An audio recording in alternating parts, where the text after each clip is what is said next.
to you. First question, what is step increment?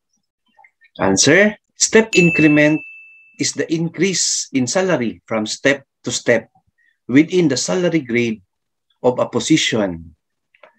Yes, my friend, yan po ang ibig sabihin ng step increment. Meron tayong salary increases because of step increment.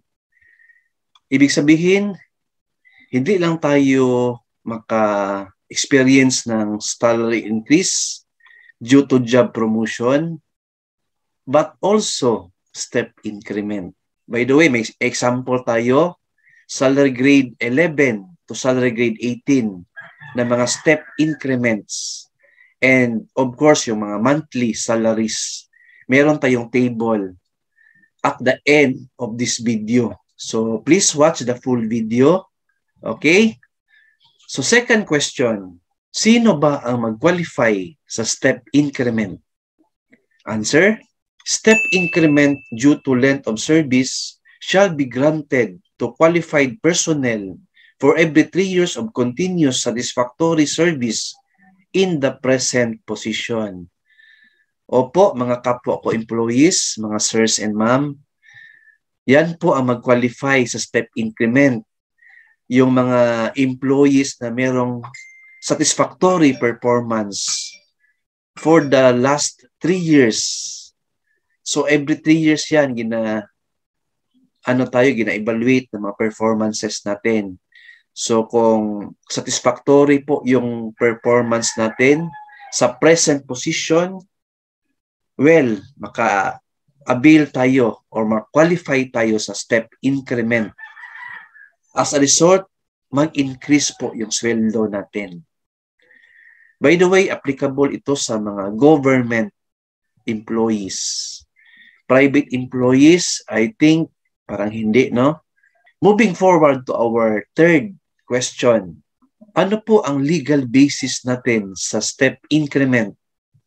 Answer, the grant of step increment to government personnel based on their length of service is pursuant to Item 8 of Joint Senate House of Representatives Resolution Number 1, Series of 1994, as adopted under Executive Order Number 164, adopting a revised compensation and classification system in the government.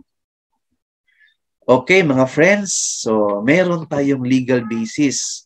In fact, Executive Order po yan, number 164. Okay? So, next question.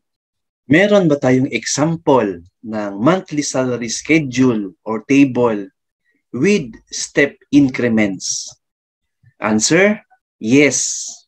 Ito po. Feel free to see ang step increments.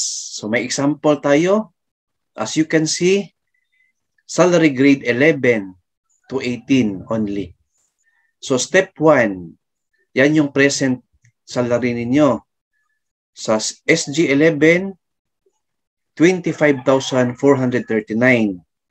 So after 3 years, kung maganda yung performance niyo, satisfactory, mag-increase po yung sweldo ninyo. Sa SG11, 25,723 na po.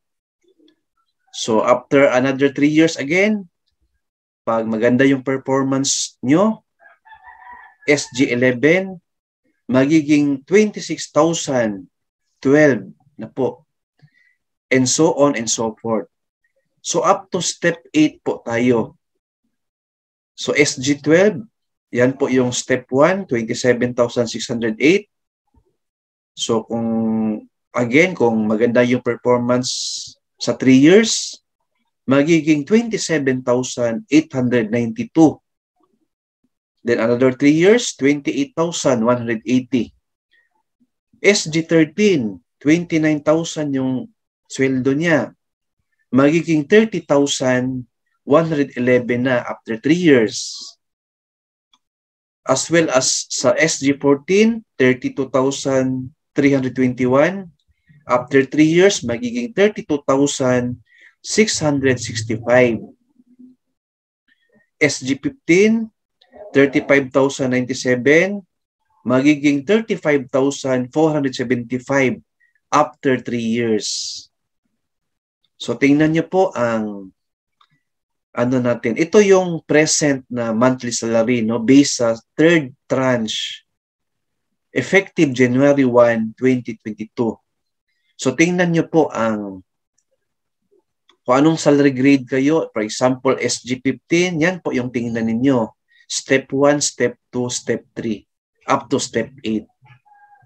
Question, paano kung Step 8 na? Meron pa bang Step 9? Answer, no. Hanggang Step 8 lang po ang step increment based sa table natin. Okay? So, kung may question kayo regarding sa step increments, especially SG19 and up, please write in our comment section. I will make time to answer that. Meron akong table dito personally. So, i-answer ko lang kung may comment kayo or question kung bakit hindi kayo kasali. Okay, so if you like our video content, please hit the subscribe button below and notification bell para updated ka sa next video ko. Thank you, God bless, and 2 thumbs up.